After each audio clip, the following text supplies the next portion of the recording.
Cette simulation a pour objectif de simplifier l'étude de mouvement d'un projectile dans un champ pesanteur qu'on va considérer uniforme.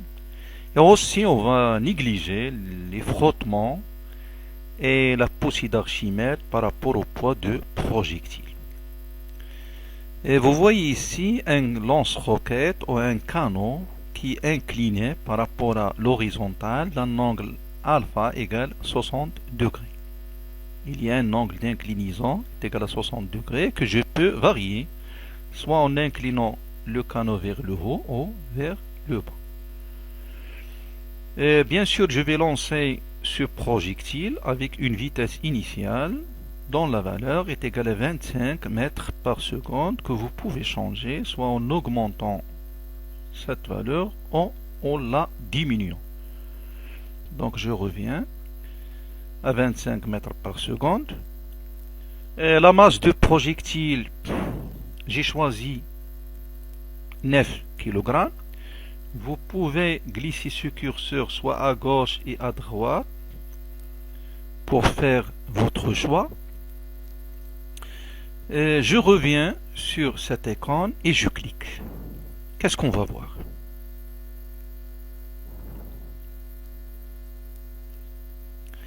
Vous voyez que le projectile, ou précisément le centre d'inertie de projectile, décrit une trajectoire en bleu, une trajectoire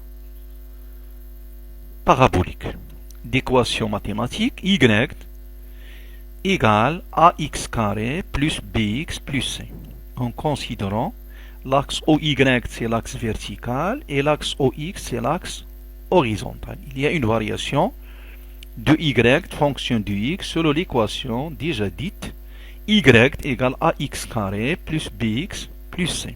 C'est une forme parabolique. Je vais vous expliquer comment déterminer deux choses ou deux grandeurs très caractéristiques de la trajectoire parabolique. Ce sont la flèche petit h et la portée petit d. Et bien, comment calculer la portée petit d? La portée petit d, c'est la distance qui sépare le point de départ, le point de lancement de projectile et le point d'arrivée, c'est-à-dire le point où le projectile a tombé. Pour déterminer cette distance, je vais cliquer sur ce truc, je le place sur la position 0, voilà, c'est 0, il est bien étalonné. Je le glisse à droite jusqu'à arriver au point où le projectile a tombé. Voilà, c'est bon. Il indique presque 55 mètres. Pour vérifier cette valeur, j'efface la trajectoire et je relance, je clique à nouveau sur cet écran. Vous voyez, toujours la trajectoire elle est parabolique. Il va tomber à la distance petit d égale 55 mètres, c'est très bien. C'est la portée. Donc c'est une distance horizontale qui sépare le point où le projectile a tombé et le point de lancement. Pour la flèche petit h, ici vous voyez le sommet de la trajectoire parabolique, il est envers là. Donc je dois mesurer la distance qui sépare ce sommet à sa projection orthogonale sur la Terre. C'est-à-dire, c'est la distance qui sépare le sommet de la trajectoire au point de projection de ce sommet sur la Terre. Je vais utiliser cet instrument. Il y a deux points. Le premier point doit être ou doit représenter la projection orthogonale de sommet sur la Terre. Je vais essayer. Le deuxième point en rouge, je vais le tirer et le mettre sur le sommet. Donc c'est pas vertical, je dois glisser vers la droite, un peu vers la droite cet instrument et retirer l'extrémité pour le mettre sur le sommet. Bon. Voilà, c'est presque juste. Donc la hauteur h du sommet S de la surface de la Terre, ou la distance qui sépare le sommet de sa projection sur la Terre, il est indiqué ici, c'est presque 23,94 mètres, c'est presque 24 mètres. C'est ce qu'on appelle la flèche. Donc la flèche est égale 23,94 mètres, c'est presque 24 mètres. La portée est égale à 55 mètres.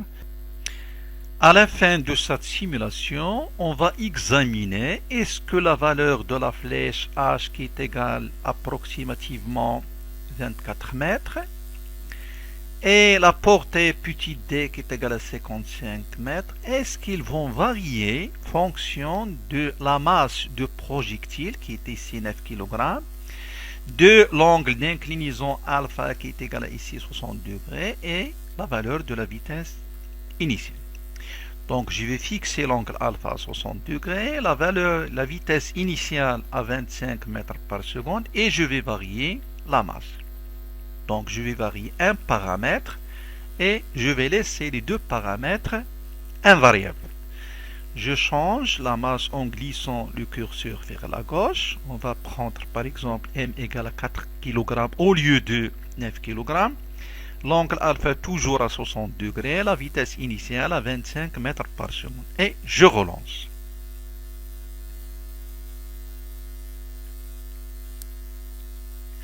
Vous voyez que le projectile garde la même trajectoire, c'est-à-dire la portée petit h reste 24 mètres approximativement, la portée reste 55 mètres.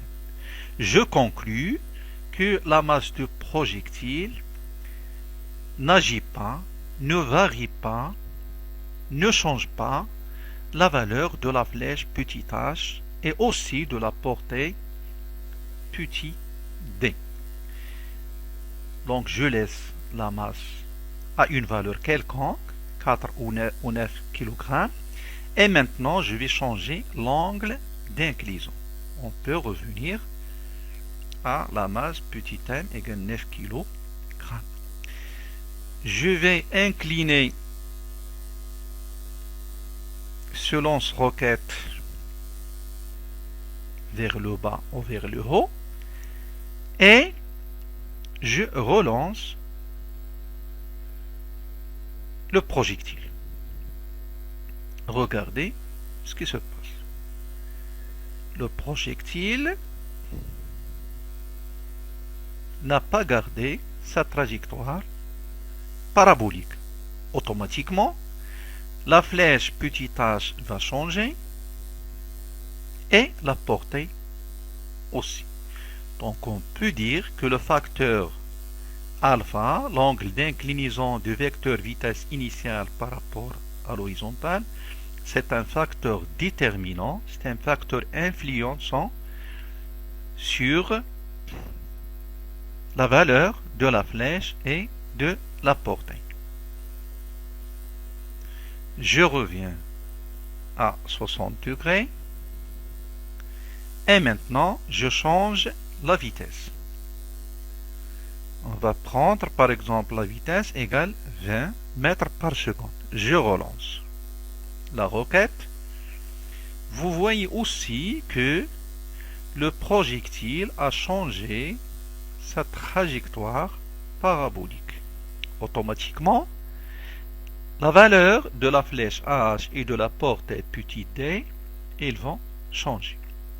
On conclut donc que parmi les trois facteurs, la masse de projectile, l'angle d'inclinaison alpha et la vitesse initiale, les deux facteurs seuls qui influencent sur la valeur de la flèche ou de la portée sont la valeur de la vitesse initiale, la valeur de l'angle alpha, mais plus la valeur de la masse de projectile.